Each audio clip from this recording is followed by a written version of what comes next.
இந்த ஃபோட்டோ பார்த்தீங்கன்னா இப்போ வைரலாக போயிட்டு இருக்கு. இவர் யார், இந்த ஃபோட்டோ ஏன் வைரல் ஆகுது அப்படிங்கிறத நான் இப்போ சொல்கிறேன். ஸோ இவர் பார்த்தீங்கன்னா வந்து ஒரு செஸ் விளாடுவார் ஆன்லைனில். ஸோ ஆப்போசிட்டில் விளாட்றவங்க கிட்ட வந்து பெட்டிங் கட்டுவார். நான் வந்து வின் பண்ணிட்டேன், நீங்கள் வந்து டான்ஸ் ஆடணும் நான் சொல்கிற பாட்டுக்கு அப்படின்னு சொல்லிட்டு. ஸோ தலைவன் இதே மாதிரி வந்து எல்லாத்தையுமே வந்து வச்சு செஞ்சுட்டு இருந்தார். அப்போ பார்த்தீங்கன்னா ஆனந்த் சார்கிட்டேருந்து ஒரு மெசேஜ். ஸோ லெஜெண்ட் அவர் பார்த்தீங்கன்னா செஸ்ஸில் அவர்கிட்டருந்து பார்த்தீங்கன்னா ஒரு மெசேஜ் ஒன்று வருது தலைவனுக்கு இன்ஸ்டாகிராமில். ஸோ இந்த மாதிரி 1vs1 வந்து செஸ் விளாட்லாம் அப்படிங்கிற மாதிரி. ஸோ அப்போலேருந்து பார்த்தீங்கன்னா தலைவன் தான் இப்போ வந்து ட்ரெண்டிங்கில் இருக்கார். செஸ் இப்போ நிறையா பேர் ஸ்டார்ட் பண்ணிட்டாங்க இவரை பார்த்து.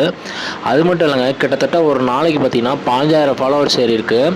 ஸோ ஒரு 2 மாதத்துக்கு முன்னாடிலாம் பார்த்தீங்கன்னா இவருக்கு எந்த அளவுக்கு ஃபாலோவர்ஸ் இல்லை. இப்போ கிட்டத்தட்ட பார்த்தீங்கன்னா 6 லட்சத்துக்கு மேலே தாண்டி போயிட்டு இருக்கு.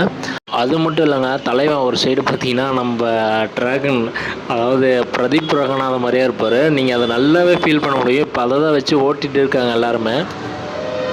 ஆனால் ஃபைனலாக ஆனந்த் சார் என்ன ஆனார், தோத்தாரா இல்லை ஜெயிச்சாரா அப்படிங்கிற வீடியோ இன்னும் வரல. ஸோ வெயிட் பண்ணுறோம் நம்மளும் அதுக்கு தான்.